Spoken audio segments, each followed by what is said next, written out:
Hello everyone, good morning, सत श्री अकाल जी। और अभी जो है टाइम हुआ है सुबह के 10:30 होने वाले हैं। और अभी जो है मैं रसोई का काम करूँगी, किचन का। और मैंने झाड़ू वगैरह सुबह लगा लिया था नहाने से पहले, तो झाड़ू मेरा लग चुका है। और अब बस मुझे पोछा लगाना है, तो पहले मैं करूँगी रसोई का काम, उसके बाद मैं पोछा लगाऊंगी। और अभी जो मैंने कल शाम को कपड़े धोए थे वो मेरे अभी नहीं सूखे हैं, तो मैंने आधे बाहर डाले, आधे मैंने अंदर डाले हुए हैं, तो मैं आपको दिखा देती हूँ। और देखिए गाइस, ये जो कपड़े हैं सूख चुके हैं, तो इन कपड़ों की मैं तह लगा के रख दूंगी। बाकी कपड़े भी नहीं सूखे हैं, देख रहे हैं आप, देख सकते हैं कि अंदर और बाहर कपड़े डले हुए हैं। और इधर मौसम जो है हल्की धूप, कभी धूप भी है कभी छाँव भी, इस तरह का मिला जुला मौसम है। और यह गाय की रोटियाँ और गाय के लिए ये सब्जी के छिलके तो मैं बाहर जाके डाल आऊँगी। सबसे पहले मैं यही काम करके आऊँगी, क्योंकि ये जो है काम भी हो जाएगा और गाय को खाना भी मिल जाएगा।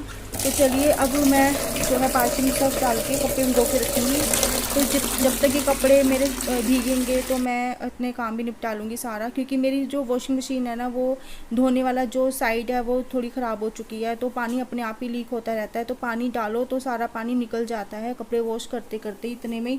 तो मैंने सोचा हाथ से धो के डाल देती हूँ, तो सर्फ भी ख़राब हो जाता है मशीन में और पानी भी ख़राब हो जाता है। तो इसलिए मैंने सोचा चलो एक दिन के कपड़े हाथ से धो के डाल देती हूँ। तो इतने जब ये कपड़े भीगेंगे उतनी देर तक मैं अपने सारे काम निपटा लूँगी। तो मैं इधर हाथ अपने धोकर अपने कमरे में जा रही हूँ, क्योंकि मुझे अपनी फ़ोन की चार्जिंग लगानी है, क्योंकि मेरी जो फ़ोन की चार्जिंग है बिल्कुल डाउन हो चुकी है। तो मैं यहाँ पर आई हूँ फ़ोन चार्ज करने।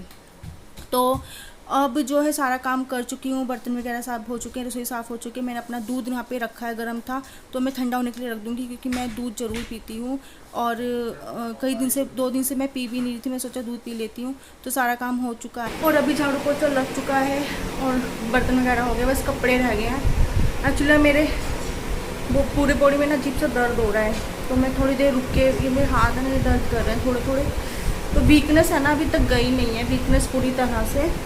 इसे पता है गाइस, इसलिए मैं सुबह काम नहीं करती। मैं नाश्ता करने के बाद सारे काम करती हूँ। पहले तो मैं नाश्ता करने से पहले ही, नहाने से पहले सारे काम कर लिया करती थी, लेकिन अब नहीं होता है। अब खाली पेट तो मैं काम कर ही नहीं सकती, मतलब नाश्ता करने के बाद ही मैं काम कर सकती हूँ, और नहाए बिना मैं नाश्ता नहीं करती हूँ। तो चलिए अब जो है, अब मैं दूध पीऊँगी। मैंने अपने लिए दूध रखा हुआ है, तो मैंने दो दिन से दूध भी नहीं पिया। पता क्या है, मैं एक दिन दूध पीती हूँ, 2 दिन नहीं पीती हूँ, भूल जाती हूँ, आलस कर जाती हूँ, मन नहीं करता फिर दूध। जबकि मुझे डॉक्टर ने दूध बोला है ज़्यादा पीने के लिए, कम से कम 2 टाइम मुझे दूध बोला है पीने के लिए, लेकिन मैं एक टाइम भी बड़ी मुश्किल से दूध पीती हूँ। अगर पी लेती तो 2 दिन की छुट्टी।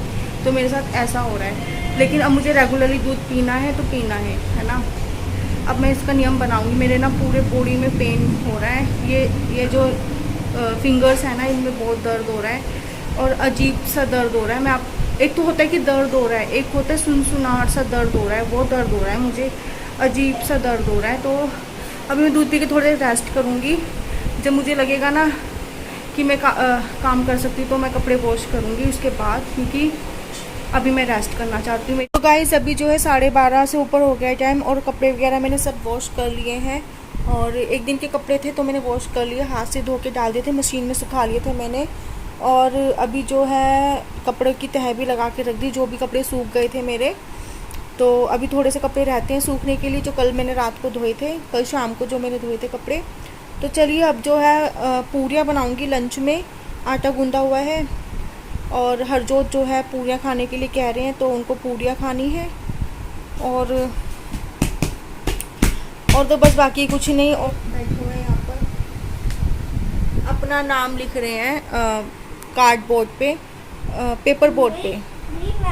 मैंने अपना कार्डबोर्ड सजाया है उन्होंने अपना कार्डबोर्ड। देखो गाइस, ये देखिए, ठीक है ना, ये इस तरह से सजाया है।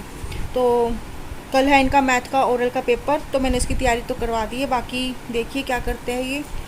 कल पेपर में मैंने बनाई थी सुबह बीन्स की सब्जी, और जो है फिर बीन्स की सब्ज़ी बनाई थी, तो आलू बीन्स की सब्ज़ी बनाई थी। और ना मैं नमक डालना भूल गई, मेरे ना दिमाग से नमक निकल जाता है, क्योंकि मेरा नमक अलग पड़ा होता है नमकदानी से। मैं ना पता क्या करूँगी, नमकदानी में नमक डाल के रख दूँगी, तो मुझे याद रहेगा कि नमक डालना है सब्ज़ी में। और आज इसके हरजोत के पापा ना फीका ही खाना खाएंगे, फीकी सब्ज़ी खा लेते हैं, वैसे कुछ कहते नहीं है, लेकिन फिर भी फीका खाना मैंने इनको फ़ोन करके बता दिया था कि मैं सब्ज़ी में नमक डालना भूल गई थी, तो आप कहीं से नमक देख लेना, कहीं हो सकता है कि अरेंजमेंट हो जाए कहीं से। वो कह रहे मैं देख लूँगा जैसे भी होगा। और अभी जो है लंच बनाने आई हूँ, तो मैं पहले जो है बर्तन ये लगा देती हूँ, मैनेज कर देती हूँ इनकी जगह पर। और पता है क्या है, मैं ना नमक डालना भूल गई थी, तो मैंने सोचा कि अब नमकदानी में नमक डाल के रख देती हूँ, ये भी झंझट ख़त्म होगा। और मैं जो ये भूल जाती हूँ ना नमक डालना, तो ये भी मेरा झंझट ख़त्म होगा। तो मैंने नमक डाल के रख दिया है नमकदानी में। तो मैंने इधर जो है आटा गूंदना आई हूँ नमक वाला, क्योंकि पूड़ियों के लिए आटा गूंदा जाएगा। उससे पहले जो आटा था ना, मैंने इसमें थोड़ा सा नमक डाल के मिक्स कर दिया था आटे में, क्योंकि इसकी भी पूड़ियाँ बन जाएगी। तो मैंने नमक ऐड कर दिया आटे में, और मैंने जो है सरसों का तेल डाल रही हूँ मैं, मिक्स कर दूंगी आटे में, क्योंकि ना मेरे पास रिफाइंड ऑयल तो है नहीं, तो मैंने सोचा चलो आटा गूंद देते हैं इसी से ही। और देखिए ये हमारा जो है लंच तैयार, आइए आप ही लंच कर लीजिए। और इधर जो है कढ़ाई में तेल है, अभी बहुत गर्म है, तो मैंने सोचा ठंडा होने पर ही डालूंगी। और जो है फिर हम लंच कर लिया। लंच करने के बाद मैं आई हूँ किचन में, मेरा सारा काम हो चुका है। और किचन में मैं आपको दिखा रही हूँ कि बर्तन वगैरह सब हो गए। तो ये मिलाई निकाल के रखी थी मैंने, नीचे से लेकर आई थी, तो मिलाई काफ़ी जमी हुई सी थी, तो मिलाई निकल नहीं रही थी। मैंने सोचा इसको थोड़ा मेल्ट होने के लिए रख देते हैं, और मैंने रख दिया है अभी। तो चलिए गाइज, आज के ब्लॉग का मैं यहीं पे एंड करती हूँ। आई होप कि आपको मेरे ब्लॉग पसंद आते होंगे, और अगर आपको मेरे ब्लॉग पसंद आते हैं तो मेरे ब्लॉग को, मेरे चैनल को लाइक कीजिए, शेयर कीजिए और सब्सक्राइब कीजिए। तो मैं आपसे मिलूँगी, अब आप अपना ध्यान रखिएगा। Bye bye.